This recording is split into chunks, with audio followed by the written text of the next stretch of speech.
I didn't do it. I didn't do it. Skitty noodle. Skitty noodle.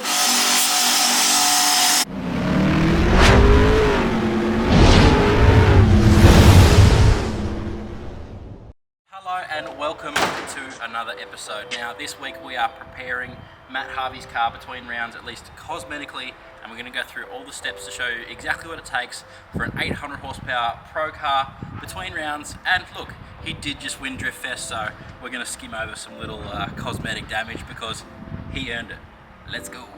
Alright, first steps first, we need to wash the car because it is filthy. It's covered in rubber all over it, which as you'd expect from 800 horsepower is not terribly hard to do. So we're going to wash this, then we're going to get it in the shop and we'll start removing panels, explaining to you exactly what we do between rounds to keep this thing looking absolutely fresh.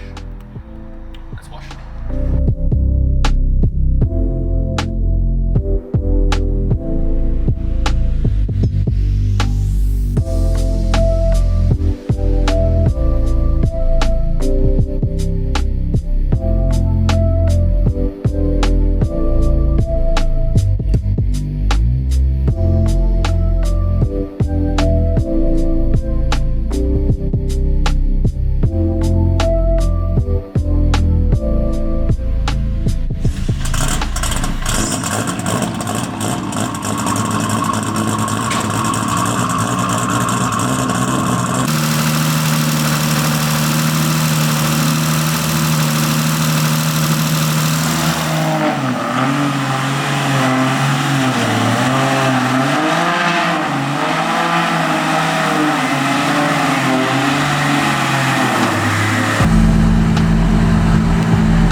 So now the next step we're going to do is pull the livery off and pull the interior apart for paint.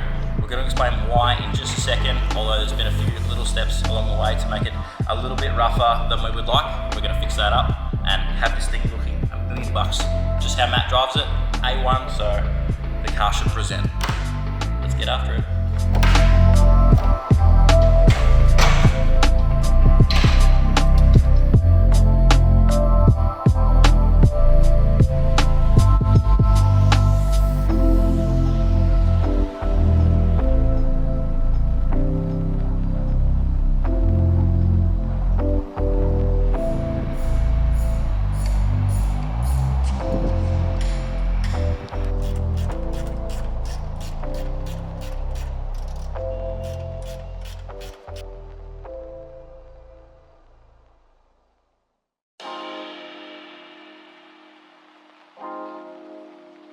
Now, whether we can do this without actually undoing these lines at either end. So these are the dry sump lines, these are the rear ad lines. Obviously, to paint with them where they are isn't going to work, so we need some movement. So whether we drain both systems and actually have to just pull the lines out altogether, or if we can move them off to one side, paint, let it dry, flip it back over, and then paint where it was. So we're just establishing now what's going to be the best way to do it. So just getting the seats out and trying to just figure out where we're at and go from there. So how much needs to come out, don't know, but we'll keep you guys informed every step of the way, see how we're going.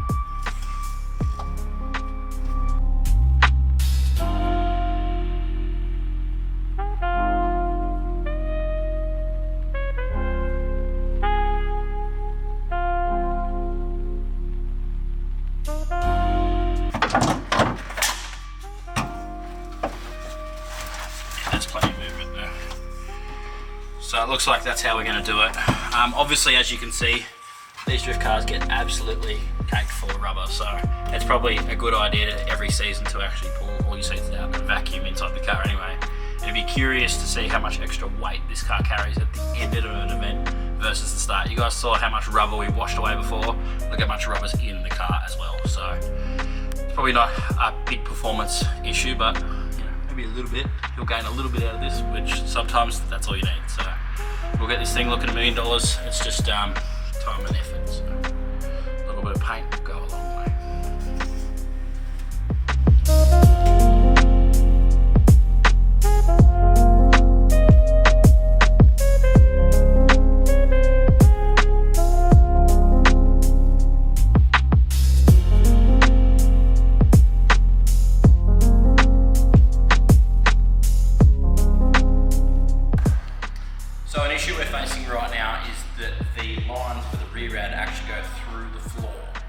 we could simply just undo one end and try and cable tie it up like we want to do with the oil lines. However, because it goes through the floor, it's not going to work. So we're trying to work out a way not to fill the inside of the car full of water just before we paint the car, while also not having a line on the floor and either painting around it or just trying to struggle with it. So to do the best job, we definitely need it out of the way, just have no idea how we're going to get there. So if I look a bit perplexed, it's because I'm trying to work out how to do this nicely while also maintaining we actually get the job done at all.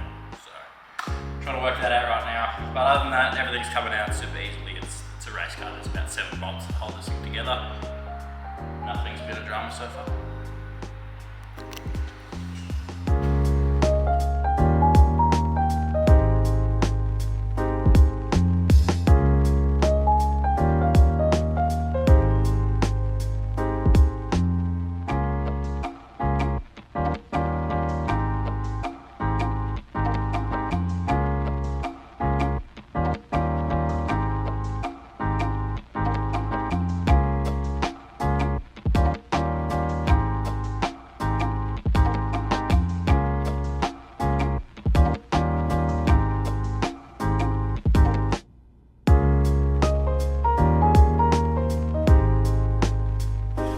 Alright, successfully removed some of the interior, although it's being a little bit more of a pain because I think some of it was built in different sections. So like they've just done the rear rad and then left it, or they've just done the hydro and then left it. When I say they have, I mean me. I didn't do the rear rad, but I did the hydro, so it made the dash horrific to get out, but we got it without scratching the hydro too badly, and we didn't break the dash, so I'm the best mechanic. A great success!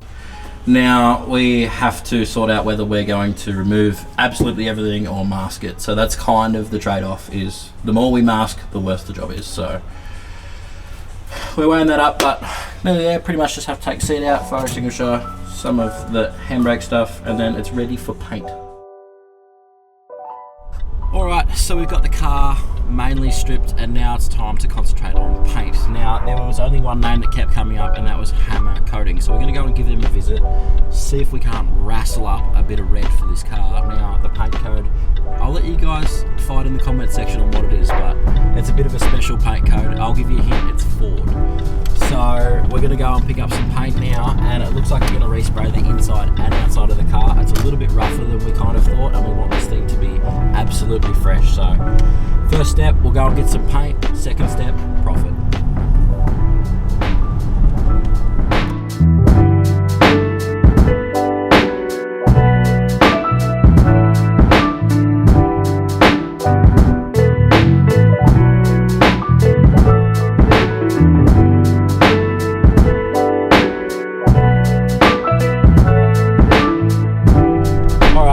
We have successfully made it over the western side of the city, and we're just now pulling up at Hamr Coatings. Now, I've never personally been here, but I've heard a lot about it, so let's all check it out for the first time together, and we'll see how this place looks.